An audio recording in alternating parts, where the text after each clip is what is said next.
Assalomu alaykum aziz mehmonlar, xush kelibsizlar Buyuk alloma Abu Ali ibn Sino yurtiga. Mana shu zaminda buyuk alloma tavallud topgan. Mana shu zamonaviy binoni o'rnida 1980-yilgacha Ibn Sino tug'ilgan qishloq bo'lgan. Endi bu yerda rasmga tushayotgan ekaningizlar, men bir qiziqib qoldimmi? Shu kelib qoldim. Shuni bu muzey tutni tarixi haqida aytadigan bo'lsak, qadimgi afshonadan sanoqli narsalar qolgan daraxtlar. 3 dona qadimgi tut daraxti qolgan. Endi bu bir Moskvadan bir mehmon tashrif buyurdi muzeyga. Tashrif buyurgandan keyin tashqariga chiqdi-yu, endi bu где-то 2009-yillarning gapi. Xo'sh, muzeyga chiqqandan keyin bizdan so'radi, nima uchun bu tutni dedi, chiroyli bir binoni oldiga saqlab qolgansizlar dedi.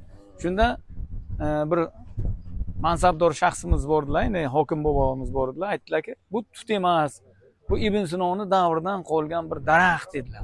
Oddiy daraxt emas dedilar. Keyin mehmon keldi, bu yerda sizlarga o'xshagan rasmga oldi, suratga oldi-yu, mana bir teshik bor edi. Bu teshik nima uchun dedi? Biz yoshlik paytimizda bu yerdan asalari uya qo'ygandi. Shuni asalarisini oluvdilar uyasi bilan. Davroy viyat yashadi-ku. U davrada daramiz masjidda da tutib mekoftano to'g'ri rus bekarlar.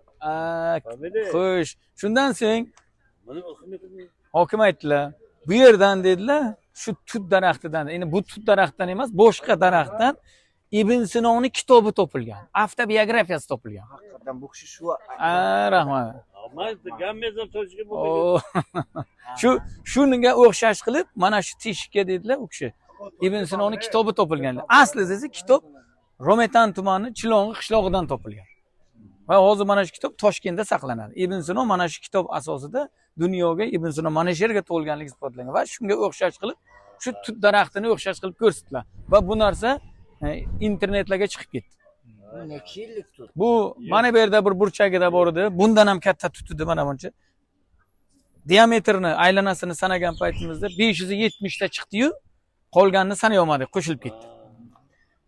Endi bu o'sha qadimgi afshonadan qolgan tut daraxtlar, boshqa narsa qolmagan va zamonaviy nima ko'tarilgan. Xo'sh, xush kelibsizlar mehmonlar. Agar vaqtlaringiz bo'lsa, muzeyga bir ziyoratga borasizlar. Men